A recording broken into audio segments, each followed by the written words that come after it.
Hello guys, welcome to my YouTube channel यूनिपिक। आज की वीडियो में हम डिस्कस करेंगे वैलेंसी के बारे में। वैलेंसी होती क्या है? तो वैलेंसी क्या होती है? किसी भी एटम की कंबाइनिंग कैपेसिटी, ठीक है, उसी को वैलेंसी कहते हैं। जो भी इलेक्ट्रॉन प्रेजेंट होते हैं आउटर मोस्ट शेल में एटम के, उसको ही वैलेंस इलेक्ट्रॉन कहते हैं, ठीक है।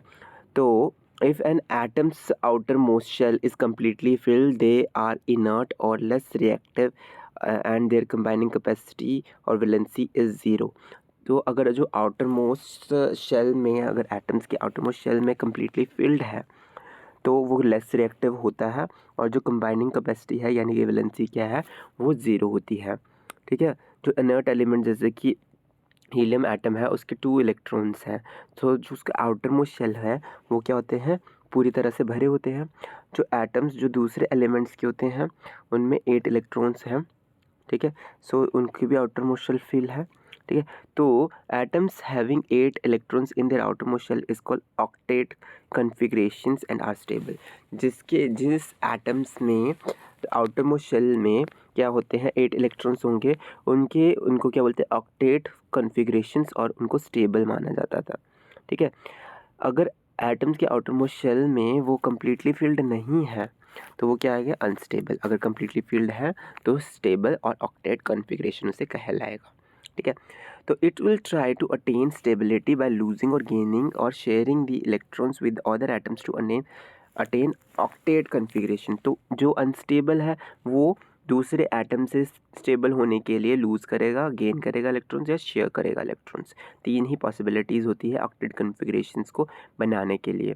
तो number of electron lost, gained or shared by atoms to attain octet configuration is the combining capacity or valency of the element। तो जो जितने इलेक्ट्रॉन्स लॉस्ट हुए, गेन हुए या शेयर हुए दूसरे एटम द्वारा ऑक्टेट कॉन्फ़िगरेशन बनने के लिए, यही कंबाइनिंग कैपेसिटी होती है वैलेंसीज या वैलेंसी होती है एलिमेंट की। जैसे कि हाइड्रोजन है, लिथियम है, सोडियम एटम है, ये ईज़िली लूज़ कर सकते हैं 1 इलेक्ट्रॉन, तो ये स्टेबल बन जाएंगे अगर लूज़ करेंगे तो, ठीक है। सो इनकी वैलेंसी 1 होती है। Magnesium can easily lose 2 electrons, तो इनकी वैलेंसी 2 होती है। जितने वो लूज़ कर सकता है और स्टेबल कर सकता है, ठीक है, ऑक्टेट कॉन्फ़िगरेशन बना सकता है, उसी को वैलेंसी बोलेंगे, ठीक है। एल्यूमिनियम क्या कर सकता है, ईज़िली लूज़ कर सकता है 3 इलेक्ट्रॉन्स, तो 3 इलेक्ट्रॉन्स उसकी 3 वैलेंसीज़ हो जाएगी। कार्बन क्या है, शेयर करेगा 4 इलेक्ट्रॉन्स, उसकी वैलेंसी 4 होगी, ठीक है, क्योंकि ये गेन भी कर सकता है, लूज़ भी कर सकता है, तो इसको हम शेयर में बोल देते हैं। फ्लोरीन ईज़िली गेन कर सकता है 2 इलेक्ट्रॉन्स, मतलब उसके आउटर मोस्ट शेल में 7 होंगे, ठीक है। फ्लोरीन के आउटर मोस्ट अब दिखा देते हैं। फ्लोरीन है, आउटर मोस्ट शेल में 7 है, तो वो गेन कर सकता है।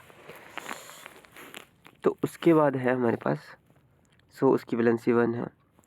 ऑक्सीजन ईज़िली गेन कर सकता है 2 इलेक्ट्रॉन, तो उसकी वैलेंसी 2 है। नाइट्रोजन ईज़िली गेन कर सकता है 3 इलेक्ट्रॉन, उसकी वैलेंसी 3 है। तो ये थी वैलेंसीज़ टॉपिक। आई होप आपको वैलेंसी वाला टॉपिक क्लियर हुआ होगा।